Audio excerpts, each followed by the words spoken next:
Mr. President, Excellencies, ladies and gentlemen, in its simplest form, foreign policy is really about three things: about values, interests, and power. I come from a relatively small country, Finland, and our toolkit is mainly about two of those three things. It's about values and interests. Power, hard or soft, is usually the luxury of bigger players. The power of smaller country arises from its capacity to cooperate with others. Smart diplomacy gives smaller player at least relative influence. The UN is, of course, case in point. Big players have power through their permanent membership in the UN Security Council. But we, the smaller players, can influence the ebb and flow of international relations by being active in the corridors of diplomacy. Now, most of the speeches that we've heard here today have highlighted the fact that the world order, balance, and dynamics are changing, much like they did after World War II when the UN was founded. I actually think that the post-Cold War order is over, but we don't know what the new order is going to look like. It will take at least 5 to 10 years for things to settle. And my message to this assembly today is that regardless of the size, each and every member state of the United Nations has agency, a say in how the new world order will look like. It is important that we all use this power wisely and responsibly. Now, I fully appreciate that our interests differ, depending on our geographical location, history, state of development, or culture. But fundamental values are something we should all share. We have commonly defined some of the most essential of them in the UN Charter. Today, I want to do two things. First, analyze where we are, and second, give my proposals on what we might want to do together. To understand what's currently happening in the world, I'd like to raise three different but yet related developments. First, it seems to me that there's a growing tension between multilateralism, in other words, an order based on the rule of law, and those that speak the language of multipolarity or transactionalism. So difference between multilateralism and multipolarity.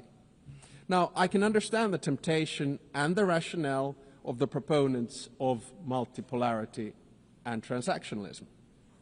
But can they solve the world's biggest challenges, such as climate change or sustainable development? Today, I see many states, both big and small, pursuing transactional or multivectoral foreign policies. In essence, their aim is to diversify their relations with multiple actors rather than aligning with any one particular bloc. Now, this can be opportunistic, but it may also be justified and reasonable. This depends on political choices. A transactional or multivectoral foreign policy is dominated by interests. Interests drive practical choices of states, and this is entirely legitimate. This kind of foreign policy is based on a realistic understanding of power. Power defines the limits of what is possible for each state. However, values should actually underpin everything we do. Even transactional or multivectoral foreign policy should rest on a score of fundamental values. Without them, foreign policy will ultimately run into a war. if you set aside values for unhindered pursuit of power and interests, you will eventually find before you the very same problems you wanted to overlook. Second, the balance of power in the New World Order is shifting towards the South and the East. Many countries, especially in Africa, Asia, Latin America, are becoming or have become key players in determining the direction of the New World Order. To put it simply, they have both agency and power. They are not only an expanding economic force, but their demographic growth is inexorable. This will also turn them into a political and cultural force. It will yield them both hard power and soft power, and they will use it to promote their interests as they should. The 193 members of the United Nations do not have to agree on every minute detail of values, but we have to have a common understanding of fundamentals. They include the sovereignty and territorial integrity of states. They include the prohibition of the use of force and the respect for human rights and fundamental freedoms. These values are the building blocks of who we are and what we stand for as the United Nations. The broad international community has overwhelmingly an interest to uphold them. Let me be clear. Russia has no right to continue its aggression on Ukraine.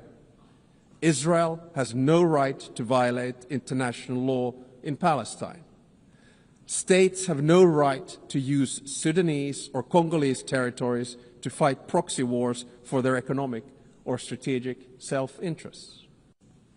I urge us all to heed this message of the international community and act accordingly. War is always a failure of humanity. It is a collective failure of our fundamental values.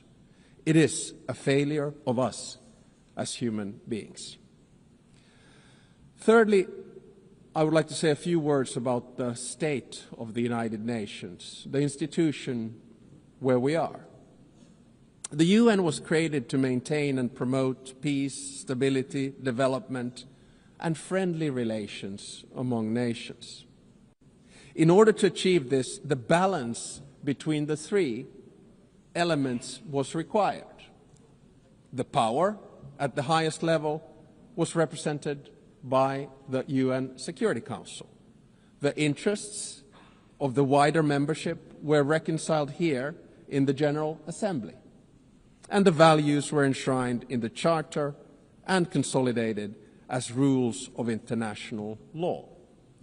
Now, unfortunately today, the UN is struggling to fulfill its central promise of delivering peace and stability. We can always blame each other, but at the end of the day, it's a collective decision. Countries have increasingly taken the liberty to break the rules of international law and to use force against other people's territories and suppress other nations. The United Nations of today does not sufficiently reflect the realities of the balance of power.